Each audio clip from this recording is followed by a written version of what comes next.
You want to run something, you need to do something. I would say that for everything, it is the same, not just this industry. Whatever they're doing, they need that passion. Hello and welcome to the Top 30 podcast. This is Gastro Gurus, the show where we dive into the success stories of food and beverage professionals and learn about their journey and fiery passion for the industry. Today we are joined by Justin Chong, co-owner of Conti Cocktail Bar in Taman Desa. Justin shares with us the journey of how Conti came about and how being in the industry is a continuous learning experience. This is Justin Chong on Gastro Gurus. I'm Justin, so I am the co-owner of Conti. So basically, this place in the morning is actually a cafe. Yeah. So it's a bakery cafe. Then, so the whole thing started like this. So this is the third branch of cafe my friend runs. Okay. So there are two other branches, one in SS2 and one in Happy Garden. So this was the third one he wanted to set up. Then while setting up, he was asking that, why not let's try get the liquor license if possible, then maybe we can do something, Then we just started a bar. So basically, we are not in the bar industry. We are not from the bar industry. We just like drinking. So we just like drinking. Then he said, why not get the license? Then I said, okay, if we can get, then we can get. So at least the space can be utilized at night as well. So, you can reduce a lot of on costs, then you can save on the money and, get a lot of other things. Because I think running a bar is difficult here because the regulations are very weird. True. You need to rent a place first. You need to renovate the place.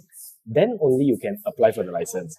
Yeah. And most people don't get it. Then that means a lot of people is going to burn a lot of money along the way, or you will have to operate it without a license. So we don't have this issue since the main business was the cafe initially. Oh, okay. It was already established. Okay. Yes. So he wanted to set up a cafe here, a bakery one, so that we have kitchens inside, we have all the ovens and everything.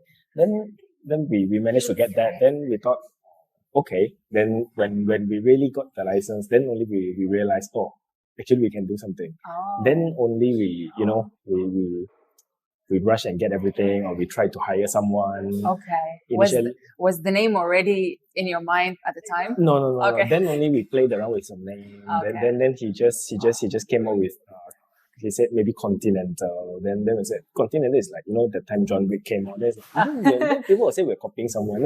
Then we'll just make it shorter. So it can mean continental. So we serve a lot of things, a lot of different drinks. We don't fix ourselves like, we are a Japanese bar. No lah. So we just serve whatever we feel is nice. Yeah. If it's Japanese style, it's going to be good. If it's culinary style, or it's any experimental one. So we serve everything. It's like a continental buffet. Or you can say that this is a continuation of the business from the cafe to the cafe. Yes, like to the bar. Yes. Yeah. Then we came up with the name. Then we started hiring people. I think we spent quite some time. I think we had the license since September last year. Okay. We started hiring. We spent, I think, around 6 months to get the first bartender. So we only managed to open in March, end of March. We spent that long. We didn't want to, limit what people we hire. We just wanted a guy to work. We just wanted a bartender who is capable of running a bar, making drinks and what. But throughout the time, we find ourselves always waiting. There's no bartender. So then we thought we just need someone to work. Yeah. We just need someone, no matter experience or not. Like someone passionate. Yes. So we thought that we will just come up with a menu ourselves since we like drinking. So we will just we will watch YouTube and. It's purely out of passion. Yes. Okay. So we came up with whatever we wanted to drink and wanted to sell. Then we found someone. Then we just told them, this is what we want to sell. I don't need you do anymore. that. Yeah, I don't need your input anymore because during the time it's like that. Okay. So we just wanted someone to work. Then we have our first one. Then there was only this one bartender working. So me and my partner will take turns in, coming together. We don't want to overwork him. So, so you would go behind the bar and yeah. So we'll be here at night. Okay. So Then after that, we are here every day at the beginning. Then we split shift. I'm here 3 days, you're here 3 days. Of course, the bartender, this is full-time job, but it's not ours. So we split the shift up. Then we managed to survive until today. Okay, wow. So roughly that's the story. Roughly, Okay. yeah. So I mean, it's not that easy, but it's not that hard. But we're still trying to survive because everything is new to us. We don't have connections. We don't have industry friends. We don't have any of those. Okay. So actually at the start, we even have to Google liquor suppliers. Then I had to call them. Wow, everything from the scratch. Yes. It's a bumpy road. I'm sure like it's also a learning experience. Since you said like it was kind of out of the blue in a way. Yes. You got your license first and then you're like, going into it. Which seems very exciting to me. Because we just like drinking and we drink a lot. During COVID, then we eventually we get older, your liver don't work as much. Then during the COVID, you don't train them as much. So okay. That was like a break time. Now everybody can feel the effects. Then we can slowly we can somewhat accept cocktail as a drink. Since we're feeling it now. Yeah. Gotcha. Well, I think cocktails are much more enjoyable. There are so many flavors. Yes. I would say that it is the same for most of the people who drink cocktails here. I think cocktails is a very niche market in Malaysia. So I would feel like the majority ones would prefer beer, then maybe wine, then maybe bottle openings in clubs and stuff. Sure. Then only cocktails. It's a very niche one. Then a lot of people, when they first drink cocktails, maybe they're at a beach, beach club, then they order I don't know, a Long Island or Margarita when they don't even, chill their vermouth and stuff. So you drink those kind of things. Then it's like, oh, what is this? True. Then when it's like eating your first oyster that is not fresh, you won't want the same thing anymore. So I would say that a lot of people have this, like misconception about cocktails because they didn't have a good one. Yes. So here you're making sure that they all have good ones. So we try. We try. I'm lucky that my partners, they are very picky in drinking. So if they don't like, then they don't like. So when creating the menu, it's a lot easier. We just let them try. Cool. If they're okay, then most people are okay. If they're not okay with it, then it's gonna be okay. Yeah, you trust like their taste. Yeah. So roughly that's about it, I guess. Were you ever considering getting into F&B or this industry? Was it something you always wanted to do, or? Maybe we would think that. Actually, I don't know. But my partner owns 3 cafes, so he is in the F&B industry. Okay. I used to be in the F&B industry. I went for culinary arts in college. Then I quit. Then I thought I couldn't find, there's no money in it. It's overworking and no money. Then I quit that. Then I went somewhere else. Okay. So I wouldn't say we wanted in or we didn't want in, we were always somewhere near. You were around it, and you ended up actually pursuing something in F&B. What would you say is like a signature aspect about this place, like that kind of sets it apart from like other speakeasies or other bars? Like, would you say it's the vibe, or maybe the drinks, or? I would say a bit of everything. So we are actually in KL. So the address is in KL, but we are not. Really? To a lot of people, we are not considered KL. Oh yeah. I mean, Mid Valley is just 5 minutes away. Yeah. So a lot of people feel this is a neighborhood bar. Then they'll feel that some of the customers will say, "Oh, your drinks are quite expensive. This is the KL price." But to us, this is KL actually. This is yes. Still KL. So but the alcohols are not cheap actually. So we don't want to use all the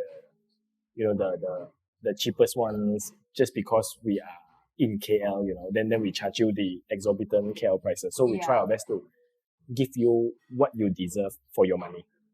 Okay, so if we can, then we'll order something better. So you can choose what you want. You can choose, let's say we have a variety of let's say just bourbons. So the default one will be this, but we actually have others for you. So we want because we have quite some regulars who come back. So you don't want to buy a fresh new bottle just to try the taste. So we actually have those customers who come back, they can actually try it with different brands. You know? Yes.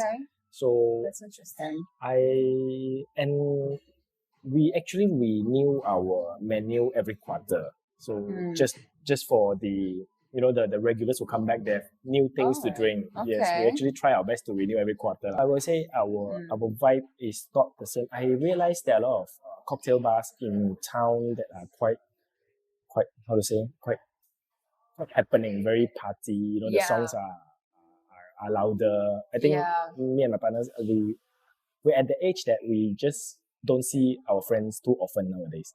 So when we go out, we rather sit down and talk. So some louder places, a lot of people they couldn't really sit down and talk. I think maybe we're at that age. We want to sit down and talk because you don't really need your friends. So we want it to be something like that. Have a real conversation. Listen to each other. Yeah, I mean it's a perfect setup for that. Yes. I mean sometimes when on the rare days when it gets busy, it's still gonna be noisy. But I mean we try our best. There were some regulars actually like to come here on weekdays where it's quiet. It's like they have it for their own. So some sort of an advice or something that you would give someone else who's just starting like you were. If there's any advice, maybe they need to save more money before doing this. That's a valid one. But I think the others, most of them along the road, you eventually know what to do with it. I guess. Yeah, I mean, it's true. People would learn, but the thing is starting. So they just some people just want to push or just want advice. Or something but I would feel that the staffing is quite difficult in this part of the industry. I would say staffing is generally difficult, but for bars, I don't know why it is even more difficult. I don't know why. Because I think maybe most youngsters they don't like to work at night. They don't want to work weekends. Then they don't want to work weekend nights also. So and that's where bars peak basically. Yes. So that's the problem. Sure. I was gonna say. So would you? I mean, I'm not sure if you agree, but having a passion for this before even starting. Yes. I would say so. Yes. You need to know. You need to, want to do something. You want to run something. You need to do something. I would say that for everything, it is the same. Not just this industry. For whatever they're doing, they need that passion to do. I guess. It's either you. I mean, it's either you like making drinks or you like the idea of getting money from making drinks, Okay. At least you have a drive. Yes. I mean, it can be passion in making drinks and passion in making money is still passion. True. Yes. True. Yes. But for you, it's more genuine because you and your friends actually enjoy having cocktails and sitting together. So, I would say we just like drinking. I would say we enjoy cocktails. And it's not all about the money, right? We just want to drink. So. Do you have a favorite cocktail? Is there something you would point out in the menu? In the menu, I would think that in the menu, Sesame Street is quite special. It's something like our bestseller. It's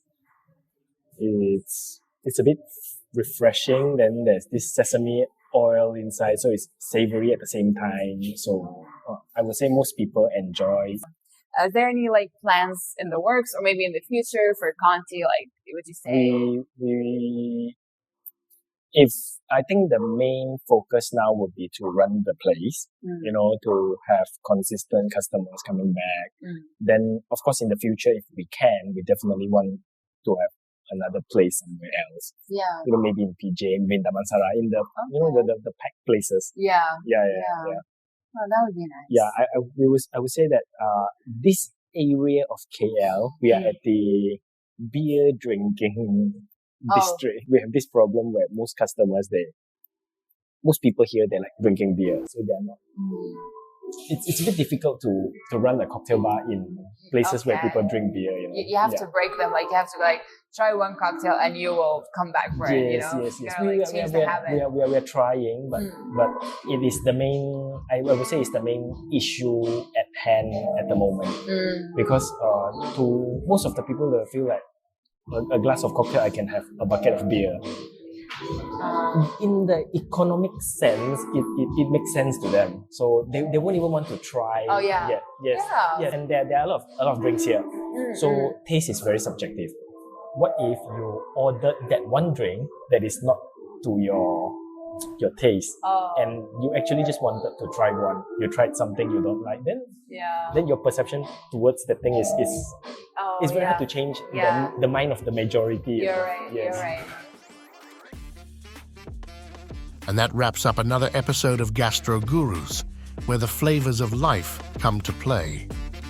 Today, we journeyed through the extraordinary world of our food and beverage heroes, discovering the passion and creativity that fuels the vibrant culinary landscape.